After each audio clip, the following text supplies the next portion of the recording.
So now we are starting with the last unit for the term 1 board examination, that is EMI and AC. Let's start with electromagnetic induction.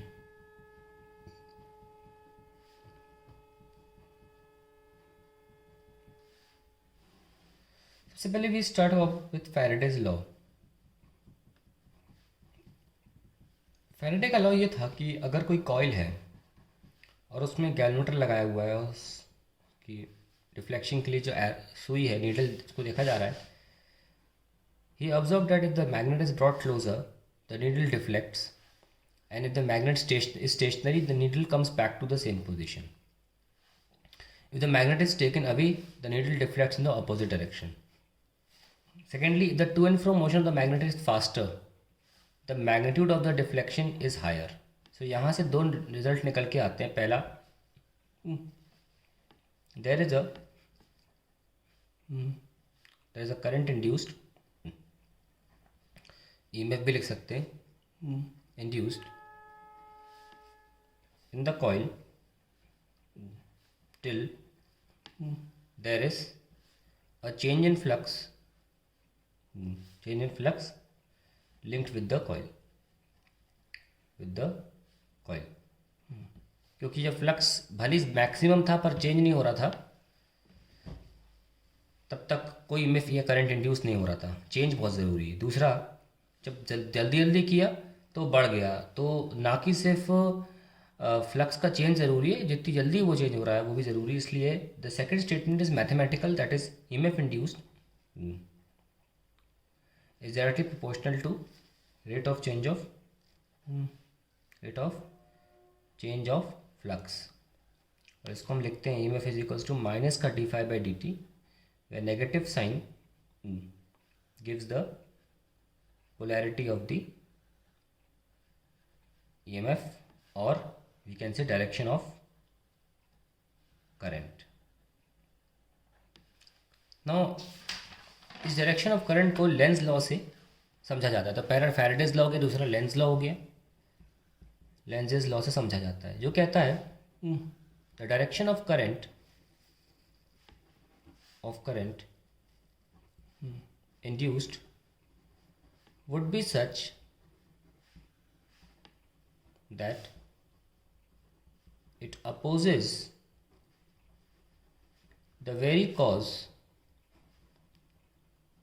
producing it.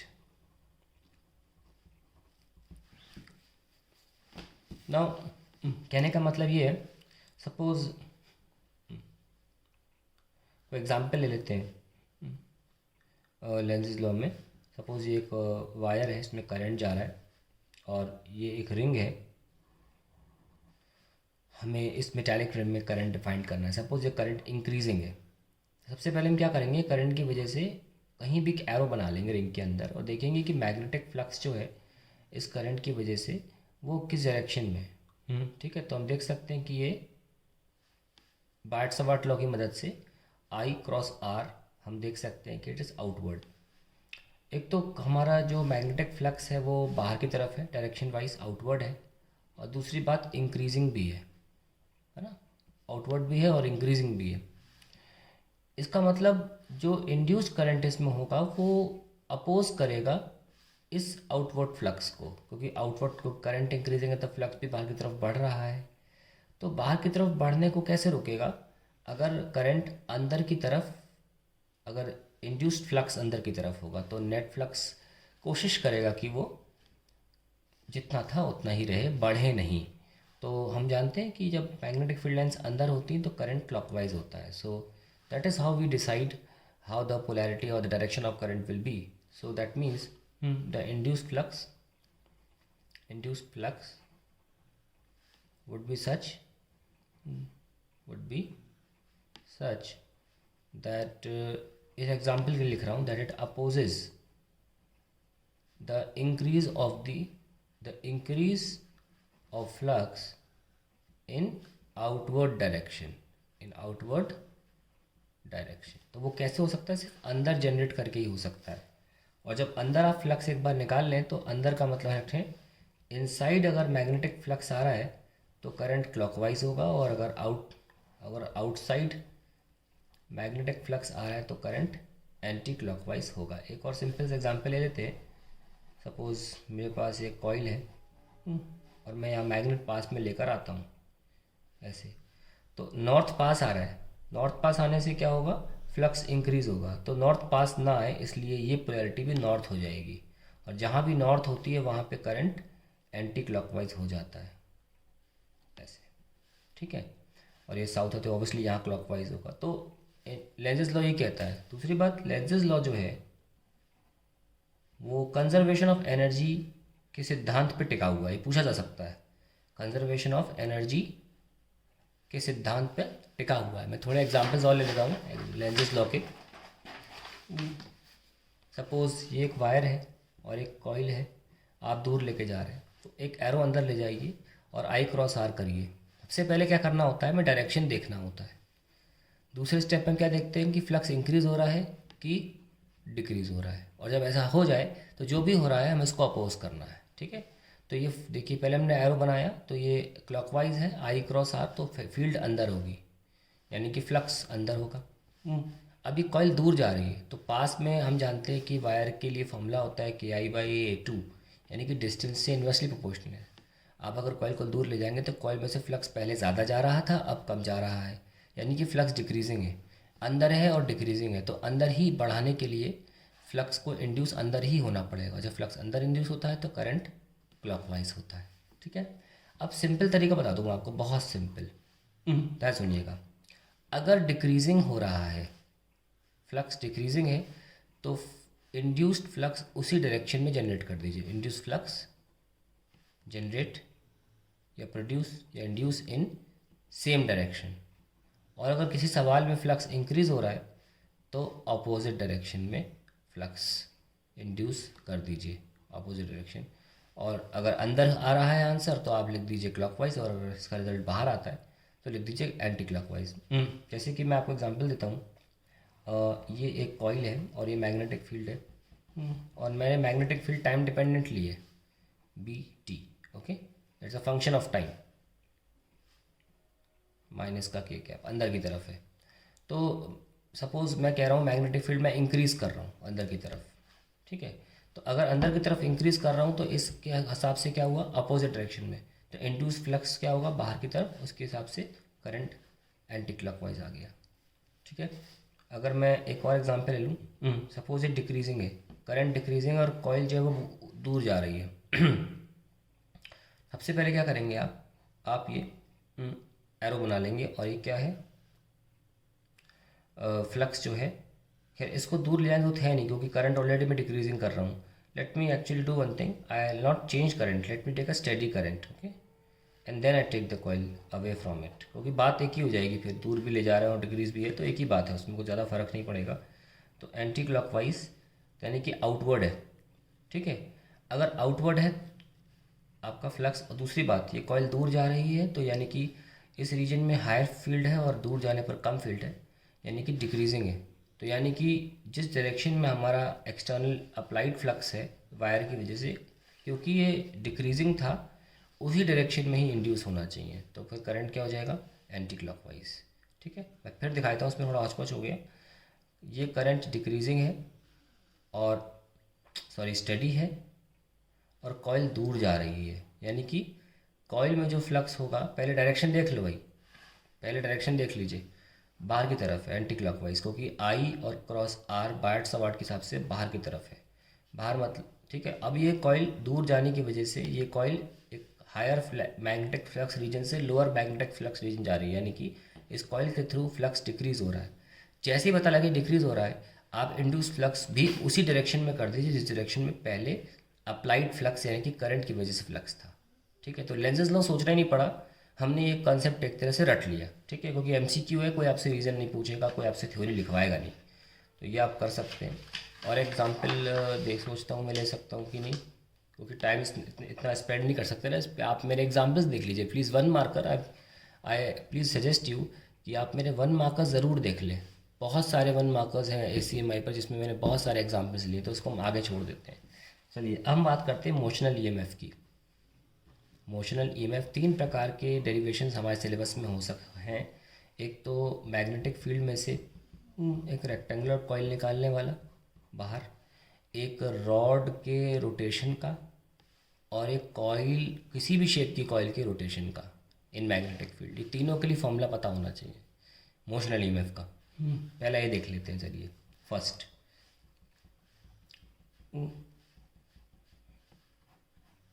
आप इसे बाहर ले जाएंगे अगर, तो अभी किसी भी वक्त जो एक्सपोज्ड पार्ट है, एरिया है मैग्नेटिक फील्ड में, वो देखना ज़रूरी होता है।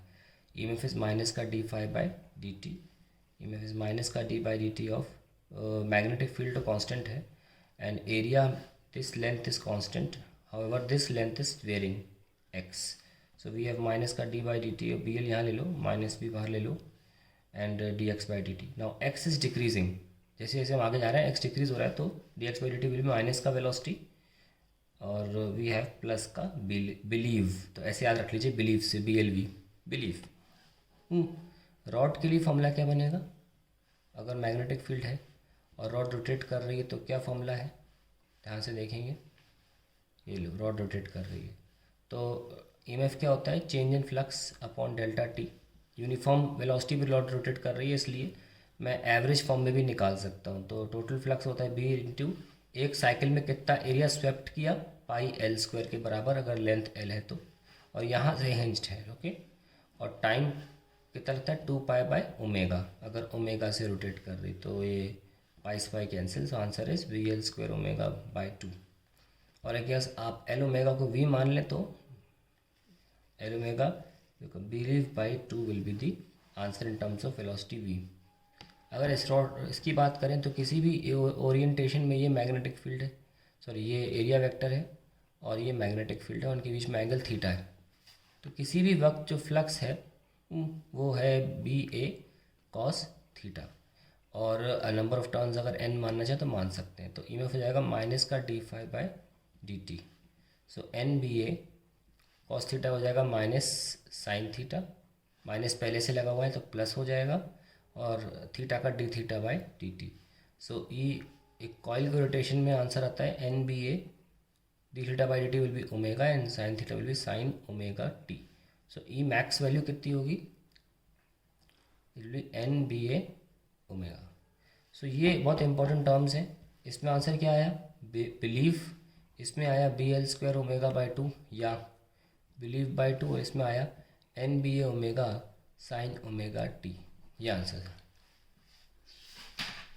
अब कुछ और भी इम्पोर्टेंट केसेस आ जाते हैं, जैसे कि मान लीजिए ये नॉर्थ, ये साउथ, ये ईस्ट, ये वेस्ट। ध्यान रखें हमने पहले पढ़ा है कि हॉरिजॉन्टल कंपोनेंट हमेशा साउथ से नॉर्थ होता है, ये हॉरिजॉन्टल कंपोनेंट है। और मान लीजिए वायर हमारा नॉर्थ ईस्ट से वेस्ट डायरेक्शन में रखा और ये गिर जाता है, ये गिर जाता है किसी वेलोसिटी से, और किसी इंस्टेंट पर हमें इसका वो निकालना है ड्रॉप्स, एंड किसी इंस्टेंट पर हमें इसका ईएमएफ निकालना है, क्या होगा? ठीक है, तो obviously the wire must cut through the field and it is cutting through the horizontal component, so the answer will be B L V. वहाँ पे हमें यूज़ करना चाहिए हॉरिजॉन्टल कंपोनेंट। तो अगर यहाँ ऐसे सवालों में कई बार क्या होता है, एनसीईआरटी में दिए हुए हैं कि नेट मैग्नेटिक फील्ड ही होती है जो कि जिससे हम मदद से बी एच निकाल सकते हैं, B net magnetic field times cos delta, और डेल्टा दिया होगा उस जगह का एंगल ऑफ डिप दिया होगा। सो अगर एंगल ऑफ डिप दिया होगा तो आप बी एच निकालेंगे, टोटल मैग्नेटिक फील्ड से मल्टीप्लाई करें कॉस डेल्टा को, फिर रखेंगे यहाँ, तब आपका आंसर आएगा। हो सकता है वो आपसे पूछें कि टाइम के रिस्पेक्ट में निकालिए, तो फिर आप जानते हैं कि v equal to u plus g t होता है, ठीक है। और u तो ज़ीरो है क्योंकि ड्रॉप किया गया है वायर, ऐसे में v जी टी हो जाता है, और यही एक्सप्रेशन बन जाता है बलजीत, ठीक है। याद रखिएगा, इसका एक बार ग्राफ भी पूछा गया बलजीत का, और ये बलजीत का ग्राफ ऐसे, अगर आप माइनस लेना चाहते हैं तो ग्राफ नीचे बना लीजिए, ठीक है। हालांकि इस बेसिस पे कोई ऐसा ऑप्शन नहीं आएगा कि यहाँ है यहाँ है, माइनस चॉइस पर डिपेंड करता है कि आप मैग्नीट्यूड दिखाना चाहते हैं कि साइन भी दिखाना चाहते हैं, ठीक है। तो b और टाइम के हिसाब से तो ये theta with the slope becomes B L G. Now also sometimes they ask you what is the direction of EMF. अगर कोई वायर नीचे गिर रहा है तो आप देख सकते हैं वेलोसिटी यहाँ है और मैग्नेटिक फील्ड यहाँ है, तो आप v क्रॉस b कर सकते हैं ना, क्योंकि फोर्स ऑन इलेक्ट्रॉन क्या होगा, v क्रॉस b। तो v इधर है और b इधर है, तो v क्रॉस b कैसा हुआ, एंटी क्लॉकवाइज। एंटी क्लॉकवाइज मतलब बाहर, पर माइनस साइन क्या करेगा, अंदर ले जाएगा, तो माइनस इलेक्ट्रॉन यहाँ चले जाएंगे और प्लस ये हो जाएगा। तो ऐसे आपको पोटेंशियल बतानी हो सकती है। तो east will be at higher potential और वेस्ट क्या हो जाएगा, लोअर पोटेंशियल पे। डायरेक्शन हमेशा माइनस से प्लस होती है ईएमएफ की, तो ईएमएफ डायरेक्शन क्या हो जाएगी इस केस में, west to east. Don't forget all these things. Now motional EMF पे एरोप्लेन वाले क्वेश्चंस भी आते हैं, जैसे कि कोई एरोप्लेन उड़ रहा है और उसकी विंग्स हैं, तो आप देख सकते हैं कि मान लीजिए ये आपका वर्टिकल कंपोनेंट है और ये आपका हॉरिजॉन्टल कंपोनेंट। तो आप देख सकते हैं कि एरोप्लेन वर्टिकल कंपोनेंट को भेजता है, तो अगर यहाँ पे भी किसी पोजीशन पे एंगल ऑफ डिप दे रखा होगा डेल्टा, तो EMF will always comes at vertical component से गुणा करना है। तो वायर के केस में आपको हॉरिजॉन्टल कंपोनेंट से करना है, और एरोप्लेन वाले केसेस में आपको वर्टिकल कंपोनेंट से करना है, B V L velocity, where bv becomes vertical component, that is b sin delta into lv. So ultimately हमका आंसर आएगा blv sin delta. Do not forget that you have to multiply with sin delta, take the vertical component. ठीक है, अब और भी कुछ cases आ जाते हैं, जैसे कि खैर ये बता दूं मैं आपको पहले कि जो ईएमएफ इंड्यूस हो रहा है वो विंग्स के अक्रॉस हो रहा है, तो यहाँ पे लेंथ जो होगी वो विंग्स की लेंथ होगी, और यहाँ पे मान लो यहाँ एक वोल्टमीटर लगा है, तो it will give the reading of B L V sine delta. So I think ये काफ़ी केसेस हो गए मोशनल ईएमएफ पर, हमने हर तरीके की संभावना ले ली है, और आगे हम बढ़ते हैं। खैर बहुत इंपॉर्टेंट टॉपिक्स पर आते हैं, आप देखिए, that is self induction. Now we know that when we have taken a solenoid, और इसमें मान लीजिए कोई करंट भेजते हैं, तो इस करंट की वजह से इस सोलेनॉइड जो है, इसको हम इंडक्टर भी बोल देते हैं, क्योंकि इसमें करंट इंड्यूस होगा, वो अपोज करेगा इस करंट की ग्रोथ को। ठीक है, सो इसकी करंट की अगर आप ऑल्टरनेटिंग करंट लेना चाहें, तो करंट जब इंक्रीज़ होता है तो ये इसको डिक्रीज़ करने की कोशिश करेगा, पहली क्वार्टर साइकिल में इंड्यूस होगा करंट इसमें, और जब ये current second quarter cycle decrease होगा, तो induce current will be such that it aids the decreasing source current and it will go on. So यही फिनोमेना जिसमें हम लिख सकते हैं, the phenomena by virtue of which a current is induced in a coil, is induced in a coil due to varying current from source in the same coil, तो ये वजह है। तो हम कहते हैं कि जितना भी फ्लक्स करंट होगा उतना फ्लक्स इंड्यूस होगा, जितना भी करंट होगा उतना फ्लक्स हमारा इंड्यूस होगा, और ये इंडक्शन प्रोपोर्शनैलिटी कांस्टेंट पे डिपेंड करेगा of the given coil, where this proportionality constant is coefficient of self induction,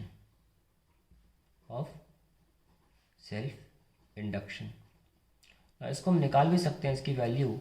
suppose ये हमारे पास एक कॉइल है, में करंट भेज रहे हैं, सो गिवन टाइम के चाहे तो आप बैटरी ले लें, तो हम कह सकते हैं कि किसी भी गिवन टाइम पर magnetic field value with inside the solenoid होती है mu not an I. So if I start solving for the flux linked with just one coil, so flux linked with just one coil will be B into A, that is mu naught N I into area, and then I say flux linked with all coils, all turns, then it will become N times of flux linked with one coil, that is mu naught Ni into A into capital N. Now if I define that N is N by L, जो कि पहले से define है number of turns per unit length, then capital N total turns becomes NL, और total flux आ जाएगा mu naught Ni into A into NL, that is mu naught N square LA into I. then I replace phi with Li is equals to mu naught n square La into I cancel, so here we get the formula mu naught n square La, and we should not get carried away with the formula, क्योंकि यहाँ पे small n जो है mu not an square L A, ये small n जो है वो n upon L है, तो असल फॉर्मूला तब पता चलता है जब इसको खोला जाता है, N square by L square into L A. ये लीजिए, तो गुमराह हो सकते हैं स्टूडेंट, सोच सकते हैं कि लेंथ पे डायरेक्टली प्रोपोर्शनल है, पर ऐसा है नहीं, है एक्चुअली में इन्वर्सली प्रोपोर्शनल। सो हमारा जो म्यूचुअल सेल्फ इंडक्शन का कोफिशिएंट है, या खुद कह रहे हैं सेल्फ इंडक्शन, वो permeability, number of turns, area और of cross section and length of the solenoid पे डिपेंड करता है। अच्छे से ध्यान रख लें इस बात का। तो अब देख सकते हैं कि EMF induce in a solenoid कैसे लिखा जा सकता है। अगर हम ईएमएफ इंड्यूस निकालना चाहें तो ईएमएफ होता है माइनस का D phi by D t और माइनस का D by D T of L I, क्योंकि फाई एल आई लिखा जाता है, माइनस का L d I by D t. ठीक है, तो ये हमारा फॉर्मूला होता है फॉर इंडक्टर। इंडक्टर में ऐसे हम ईएमएफ इंड्यूस दिखाते हैं। अब हम देखते हैं म्यूचुअल इंडक्टेंस। अब म्यूचुअल इंडक्टेंस क्या है? अगर दो कॉइल्स हैं तो इस कॉइल में मान लीजिए हमने करंट दे दिया, तो अब बाजू में कॉइल में करंट नहीं है। ओके, सो इस कॉइल से जो फ्लक्स लिंक होगा इस कॉइल में, उस फ्लक्स की वजह से इसमें करंट इंड्यूस हो जाए। करंट विल बी इंड्यूस्ड, किसकी वजह से? Due to varying current in the neighbouring coil, varying current in neighbouring coil. तो इसको हम डिफाइन कर लेते हैं पहले म्यूचुअल इंडक्टेंस को। म्यूचुअल इंडक्टेंस क्या है?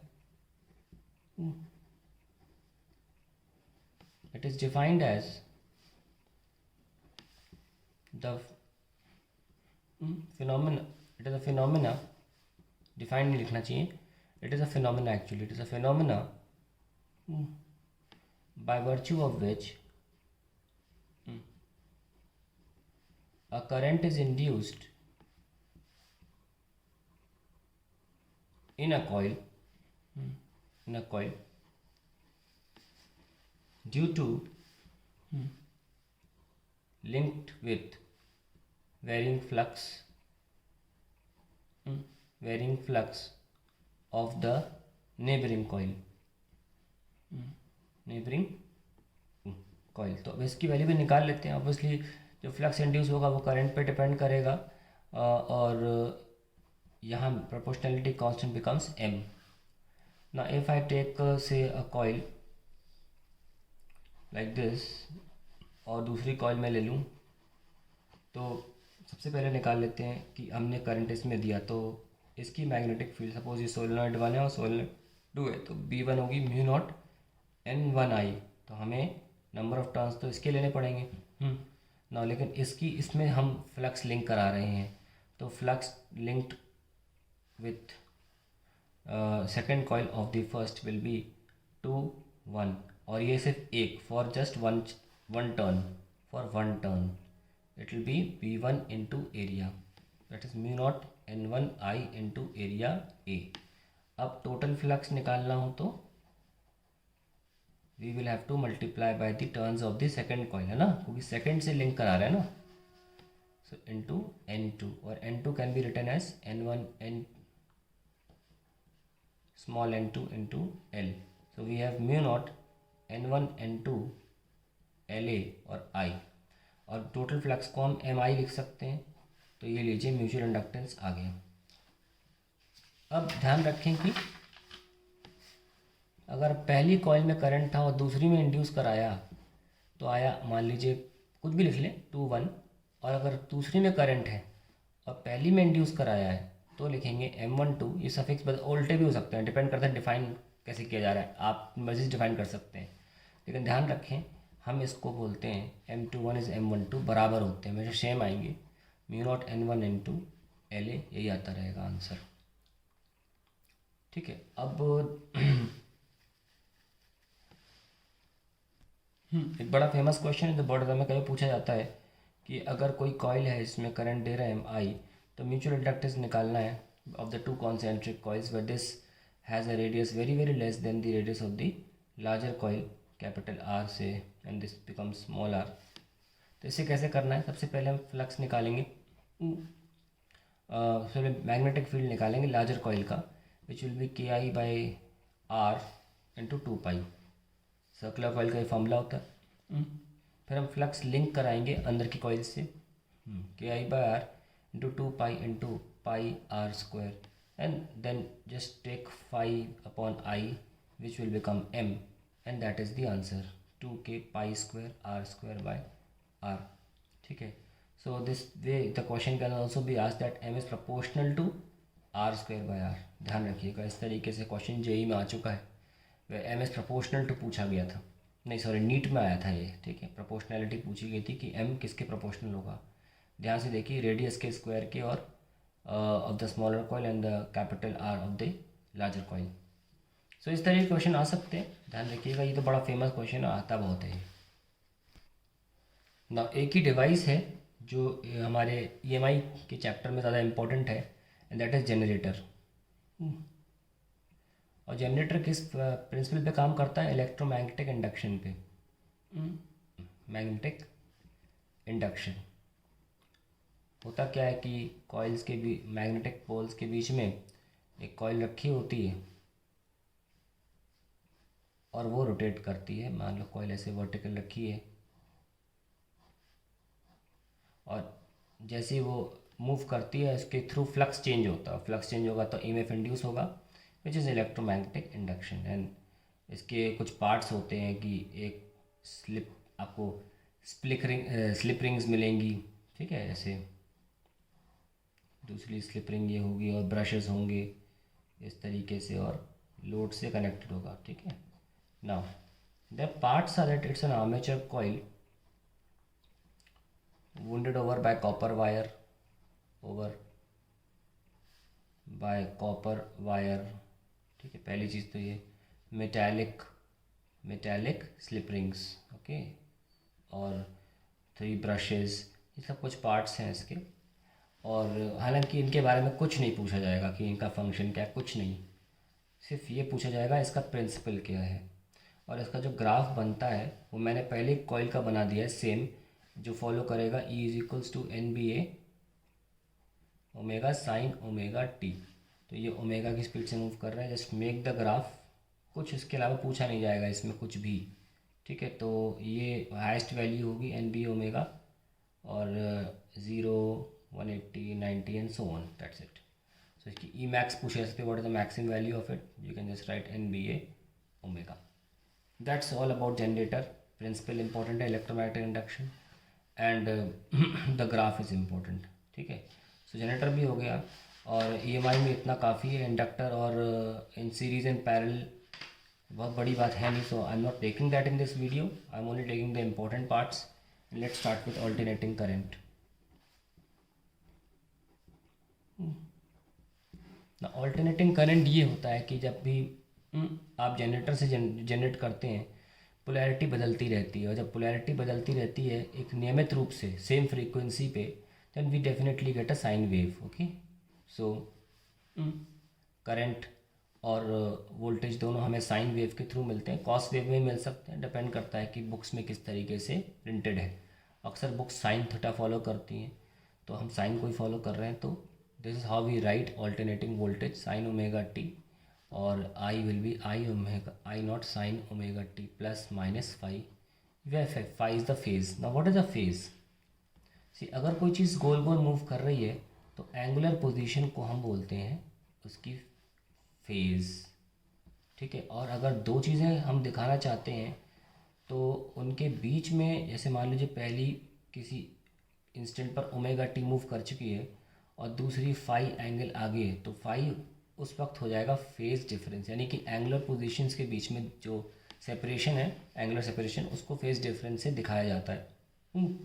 अब फेजर डायग्राम की बात कर लेते हैं।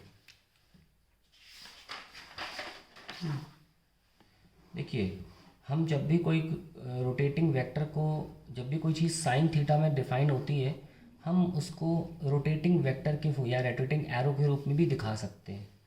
और उस एरो की जो वाई कोऑर्डिनेट्स होंगी वो साइन थीटा को बनाएंगी।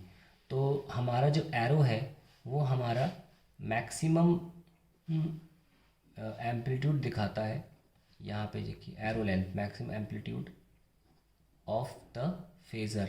तो ये जो एरो उसको फेज़र भी बोलते हैं, ठीक है। और इसकी किसी भी वक्त position from the x axis is known as the phase. And अगर कोई दूसरा है उसके साथ जो रिलेशन है वो होता है फेज़ डिफरेंस। एंड इस डायग्राम को हम बोलते हैं फेज़र डायग्राम। बड़ा इंपॉर्टेंट होता है इससे एनालाइज करना। Now when do we call that two phasors are in phase? When two phasors are in phase, इसका मतलब होता है व्हेन द टू फेजर्स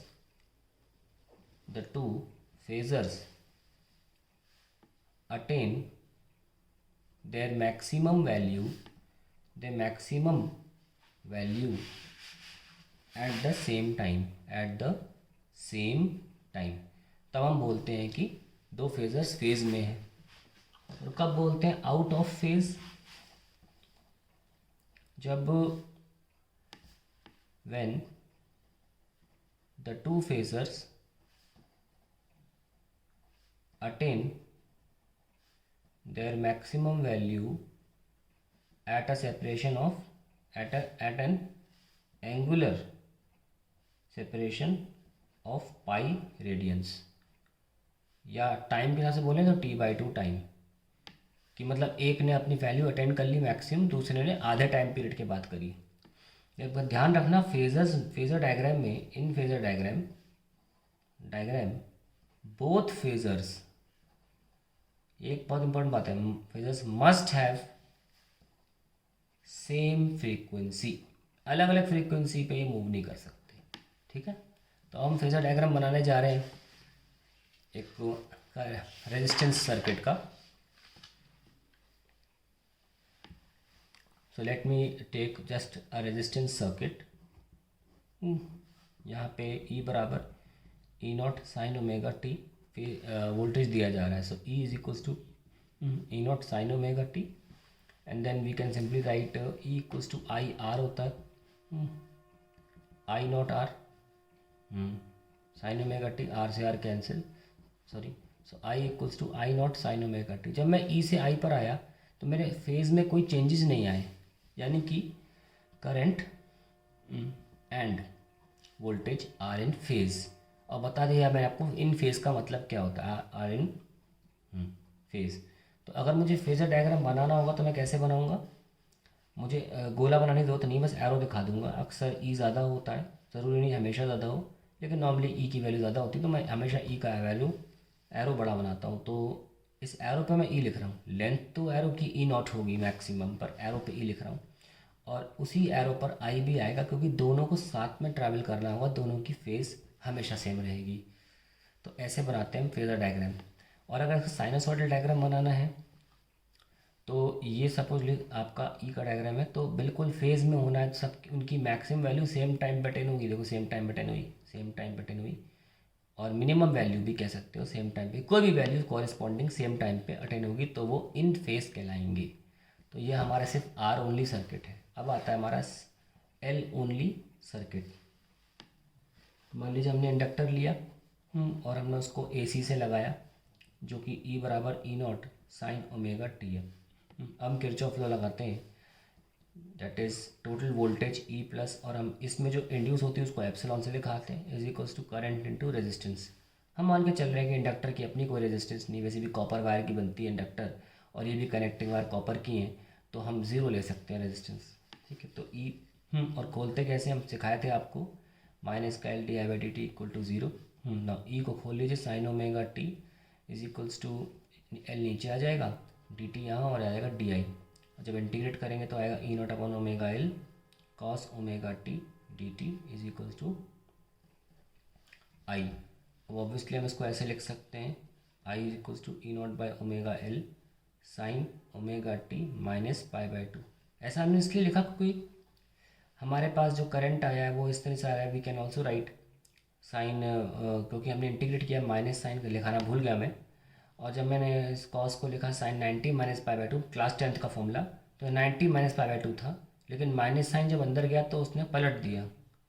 ठीक है, तो मैंने गलती से 90 माइनस पाई बाई टू बोल दिया, 90 माइनस ओमेगा टी। जब साइन अंदर गया तो ओमेगा टी माइनस 90 हो गया, यानी कि पलट गया। तो यहाँ से क्लियरली दिख रहा है कि हमारा जो ईएमएफ है, जो अल्टरनेटिंग वोल्टेज है, वो ओमेगा टी फेस पर है, और हमेशा एक कांस्टेंट फेस से हमारा इंडक्टर में करंट पीछे है बाय एंगल ऑफ 90 डिग्री। तो हम इसका फेजर डायग्राम कैसे बनाएंगे, देखिए।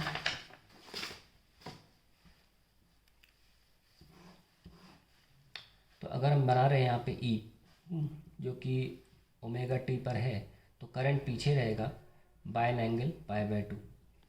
ये फेजर डायग्राम बन गया। आप मेरे एंगल्स के डायरेक्शन को ज़रूर देखें, ये एंटी क्लॉकवाइज है, ये क्लॉकवाइज है।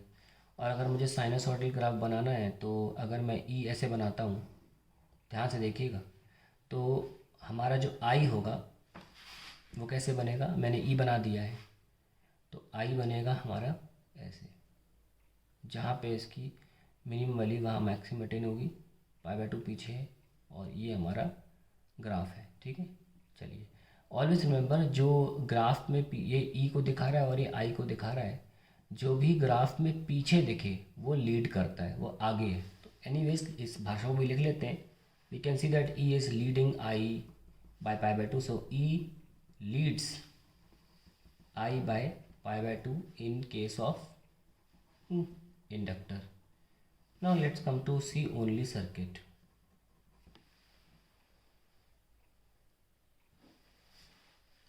C only circuit में देखते हैं कैपेसिटेंस ये है, और ये हमारे पास AC E equals to E naught sine omega T, and this is the capacitance. किसी भी वक्त चार्ज जो होगा वो C इंटू ई के बराबर होगा, वह E is E naught sine omega t, ये Q है।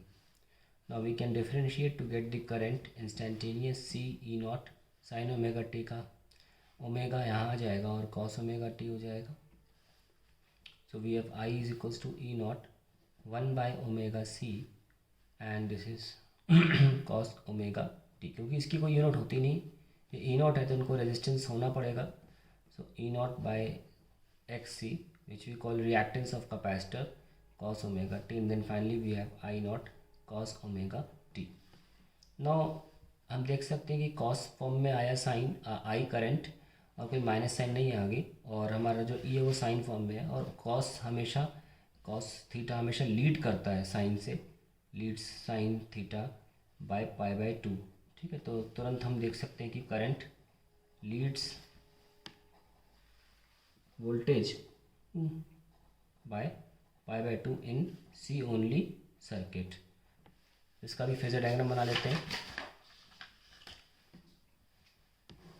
तो अगर हमारा ये हमारा ई है, तो ये हमारा करंट होगा जो कि पाई बाय टू आगे रहेगा, और ये अगर ओमेगा टी है तो, और अगर साइनसॉइडल बनाना है तो एक साइन बना लो, एक कॉस बना लो, और जो पीछे है उसको वो मार्क करो जो आगे जो एक्चुअली लीड कर रहा है, ये आपका सही ग्राफ आ जाएगा। अब मिक्स कर देते हैं, LR सर्किट आ जाएगा। तो इसमें मैथमेटिक्स करने की ज़रूरत नहीं है, इसमें सीधे फेजर डायग्राम बनाइए।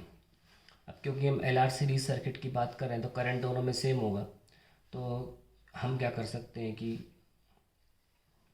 ये जो एरो हमारा था, ये सर्किट बना लेता हूँ पहले मैं। ये क्या है L, और ये क्या है R, और ये हमारा साइनसॉइडल है। तो ये VL गई इसमें और VR गया इसमें।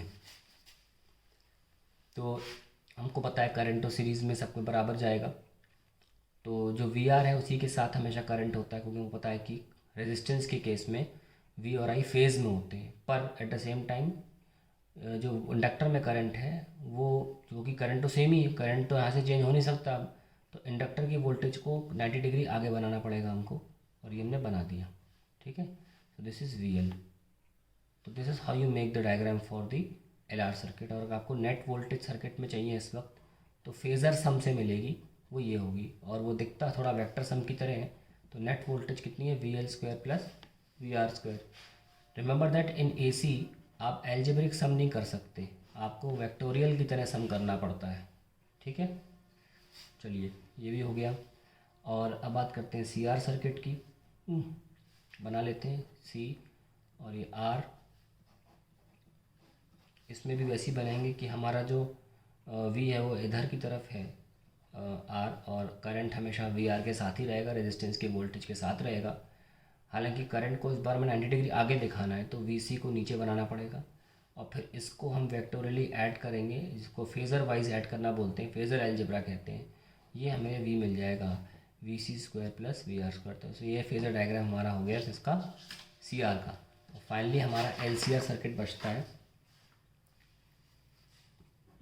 एल सी और आर, ये साइनसोइडल आ रहा है।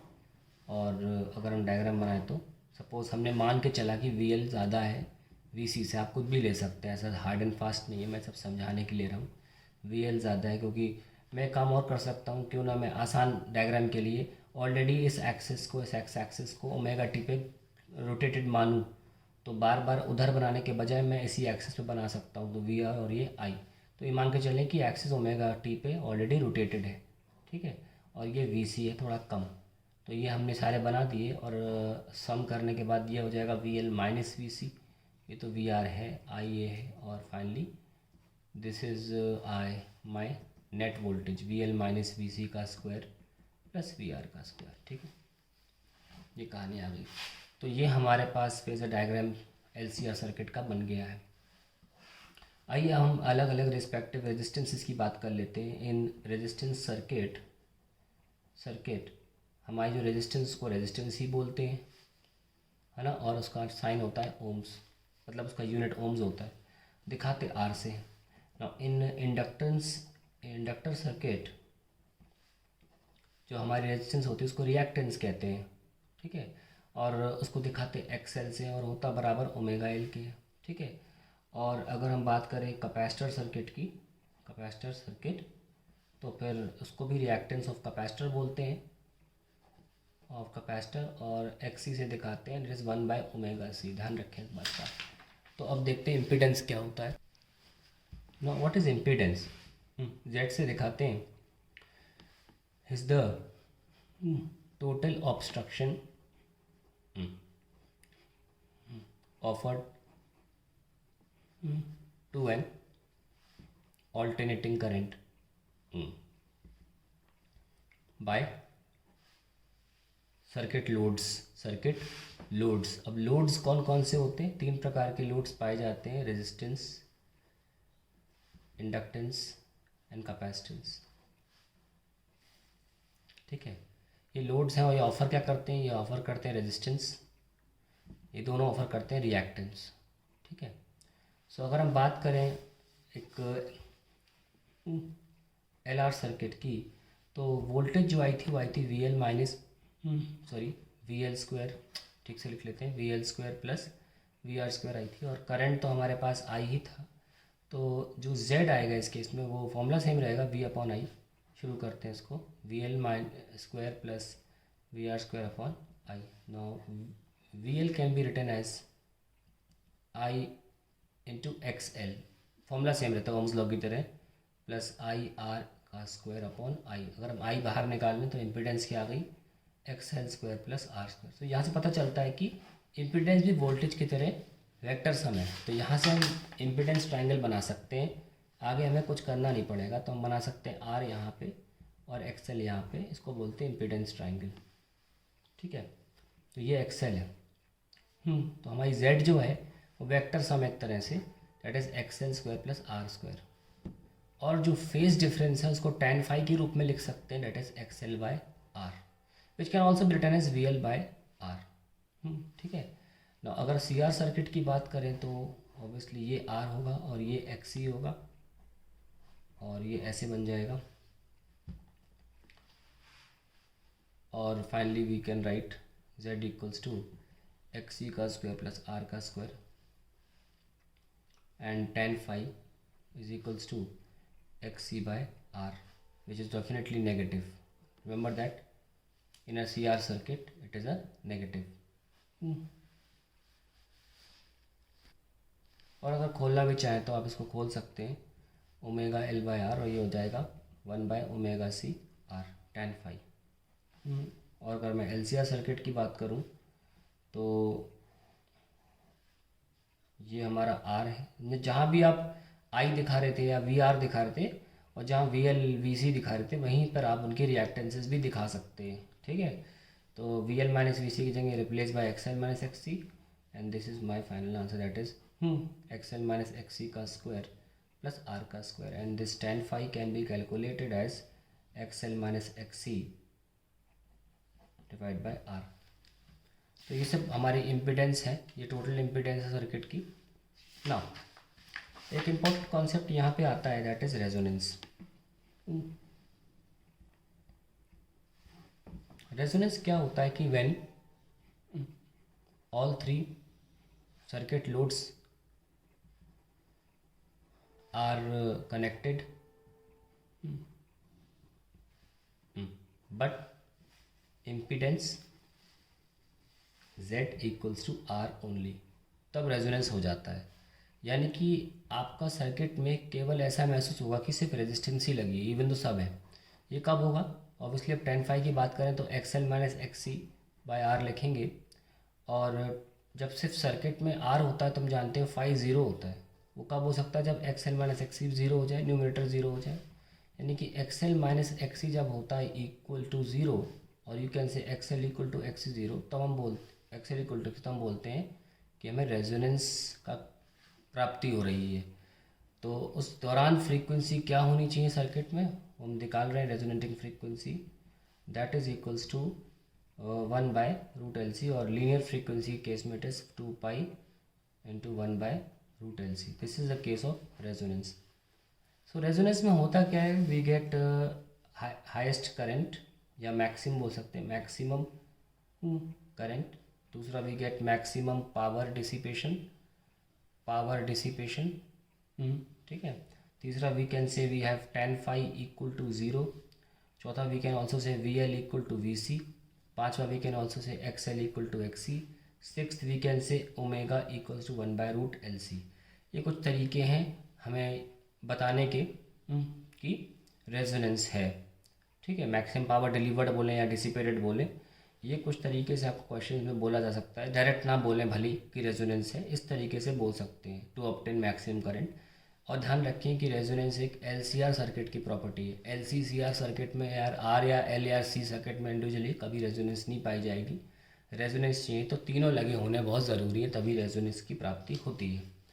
आइए अब इसके लिए ग्राफ बना लेते हैं कि आई वर्सेस ओमेगा ग्राफ जो बनता है रेजोनेंस की केस समझने के लिए, वो देख लेते हैं। आई वर्सेस ओमेगा ग्राफ जो बनता है वो ऐसा बनता है, ठीक है। और ये मैक्सिमम कब प्राप्त होता है हमें करंट, हमको पता है जब रेजोनेटिंग फ्रीक्वेंसी होती है, ठीक है। और ये एक एलसीआर सर्किट की प्रॉपर्टी, ठीक है। अब देखिए इंपॉर्टेंट बात इसमें ये है कि ये मैं आई नोट का ग्राफ बना रहा हूँ, ये आई नोट की भी मैक्सिमम वैल्यू है, तो करंट एम्पलीट्यूड का मैक्सिमम दिखाया जा रहा है यहाँ पे। अब बहुत इंपॉर्टेंट फैक्टर यहाँ पे इंपॉर्टेंट चीज़ आती है बैंडविड्थ, ठीक है। द बैंडविड्थ क्या है? It is the difference of the frequencies at which we get half the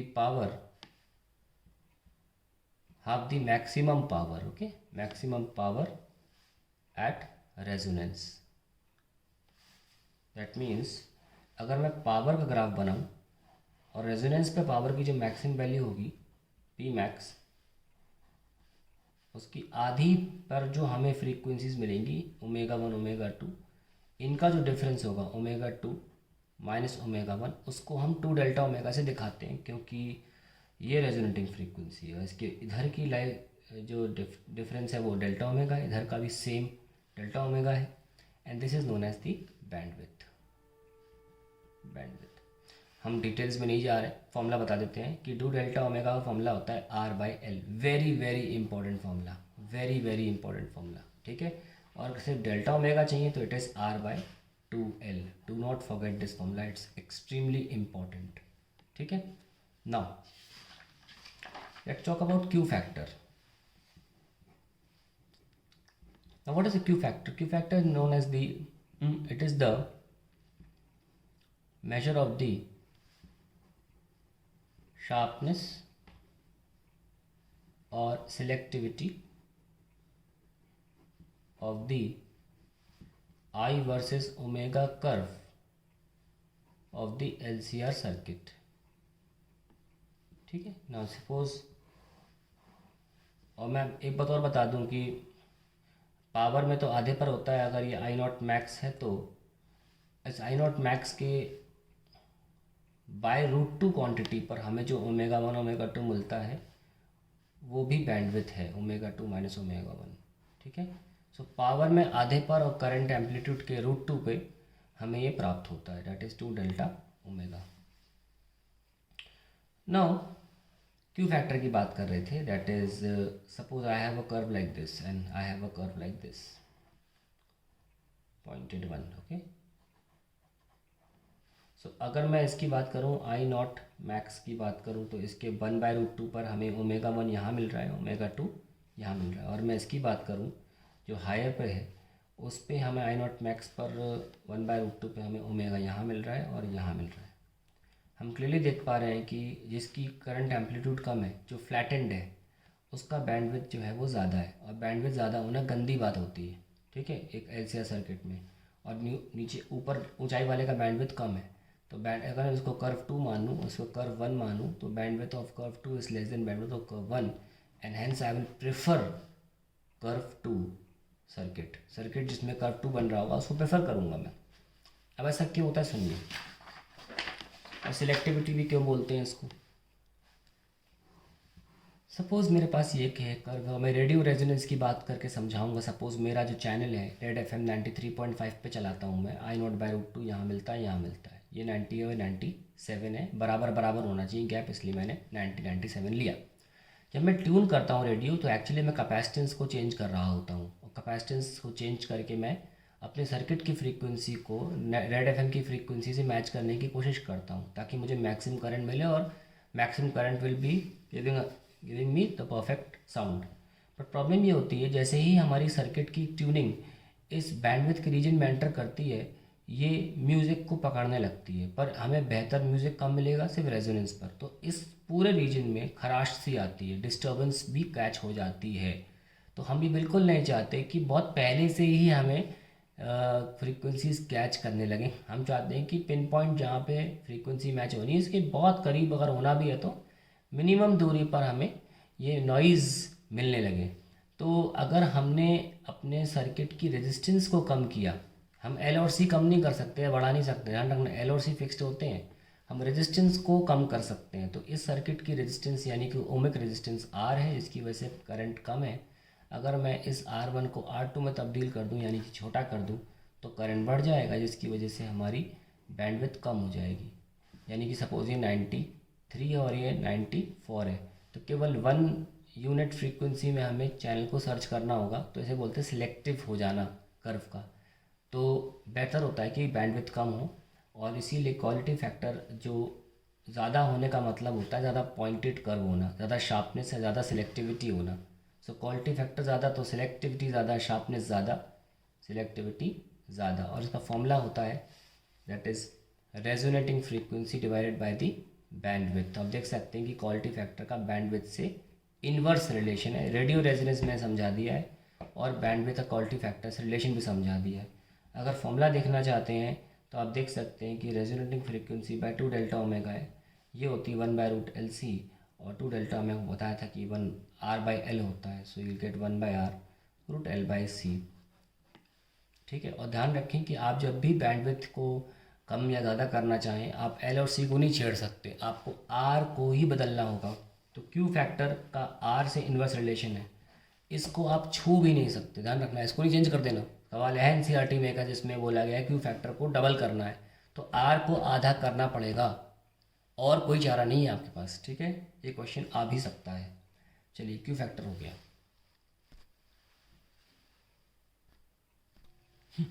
next comes power of an AC circuit, very important. Power of an AC circuit ना, power होता है, suppose ये हमारे पास एक AC circuit है और सब कुछ लगा हुआ है इसमें, एलसीआर जो भी है, power of N AC circuit. So let dW be the work done by current, by source current to become maximum from 0. So हम देख सकते हैं कि dW क्या हो जाएगा, EI/dt. सबको पता है कि VIT हमने छोटे में पढ़ा है फॉर्मूला, और मैं v की जगह e लिख रहा हूँ, और क्योंकि मैं इंस्टेंटेनियस सॉल्व कर रहा हूँ तो मैंने dW is equal to dt और dt यूज़ किया है. Now what is e? e is sine omega T, और I किसी भी फेस पर आगे पीछे हो सकता है, बिकॉज हम तीनों ले रहे हैं, दो भी ले सकते हैं, एक भी ले सकते हैं. Phi can be anything. Okay, now I naught sine omega T plus phi into D T and dW.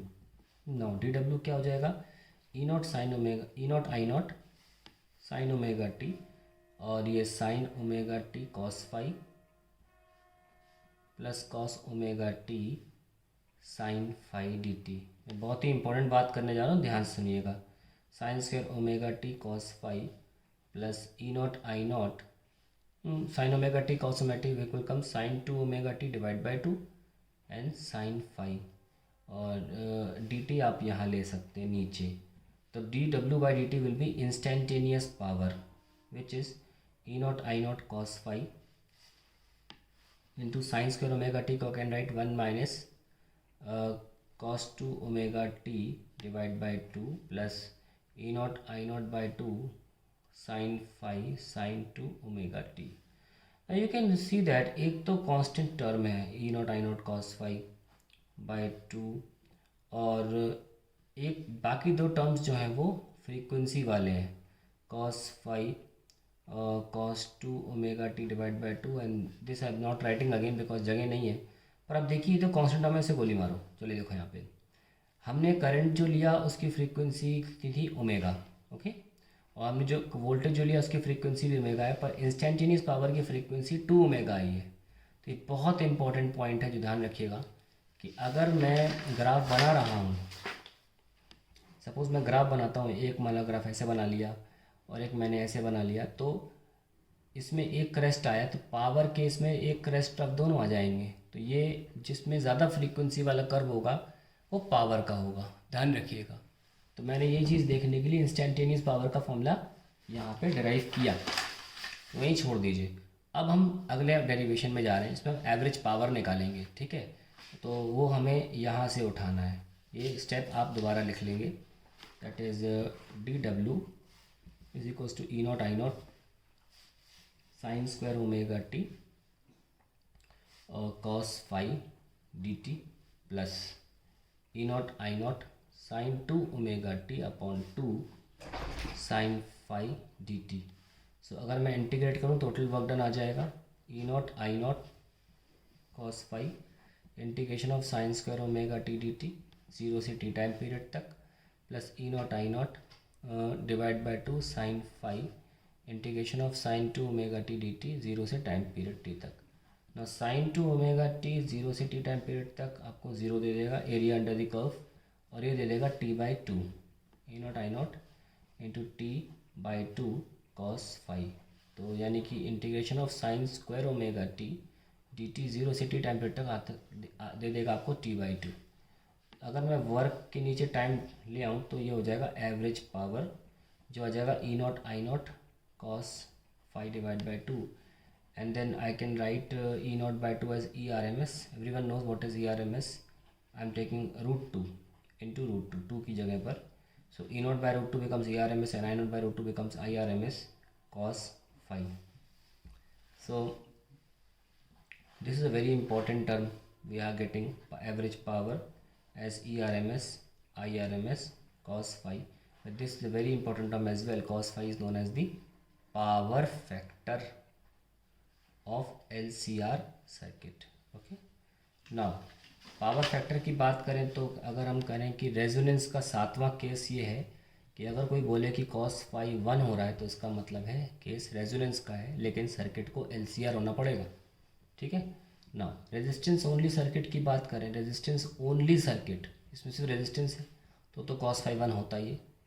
और अगर इंडक्टर ओनली सर्किट है, इंडक्टर सर्किट है तो कॉस फाई हो जाएगा तुम्हारा 0, क्योंकि फाई 90 है, क्योंकि करंट और वोल्टेज के बीच में एंगल 90 होता है। Same with capacitor, same with capacitor, okay, कि कॉस फाई हमारा 0 आएगा। तो याद रखना चाहिए कि हमारा पावर फैक्टर क्या आ रहा है, ठीक है। Now power factor is done and this average power is also done. Now दो इम्पोर्टेंट चीज़ आ जाती हैं, दैट इज़ वॉटलेस करंट, ये और डिस्कस कर लेते हैं।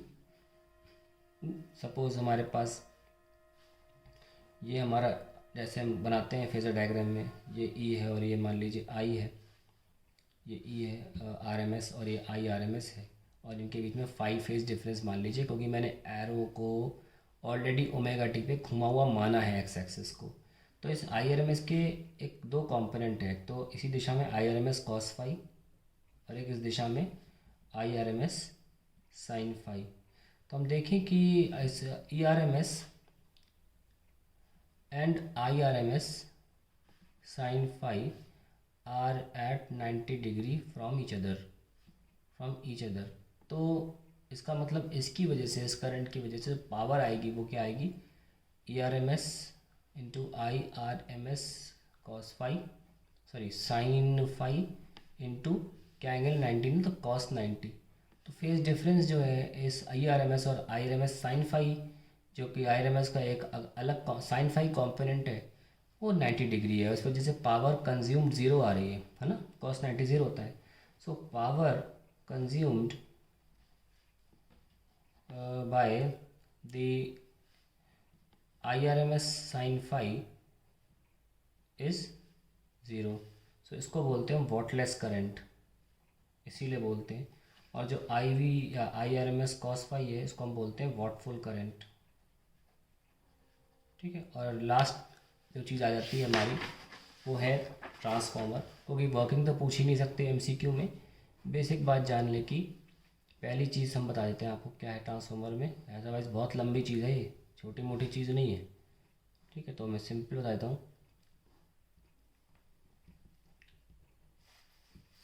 तो ये प्राइमरी वाइंडिंग्स होती हैं और ये सेकेंडरी, ठीक है। तो अगर number of turn in secondary वो number turn primary greater than 1 है, तो ये स्टेप अप ट्रांसफार्मर है। इसको टर्न्स रेशियो भी बोलते हैं, ठीक है। अगर NS/NP लेस देन 1 है, तो ये होता है step down transformer, very very important, okay, step down transformer. Now अगर स्टेप अप ट्रांसफार्मर है, स्टेप अप, तो क्या होगा, in secondary high voltage, in secondary windings high voltage, है ना, यही मतलब हुआ। तो यहाँ पे जो वायर होगी वो थिन होगी और नंबर ऑफ टर्न्स क्या होंगे, टर्न्स ज़्यादा होंगे, ठीक है, इन कंपैरिजन टू प्राइमरी। और स्टेप डाउन में उल्टा होगा, स्टेप डाउन में वोल्टेज कम होगी, voltage come in secondary, hence wire क्या होगी, थिक होगी। ऐसा वजह क्या है कि वोल्टेज अगर कम है तो करंट ज़्यादा है ना, तो वायर को थिक होना ज़रूरी, wire thick and number of turns भी कम, नंबर ऑफ टर्न्स उल्टा होगा सब कुछ, कम।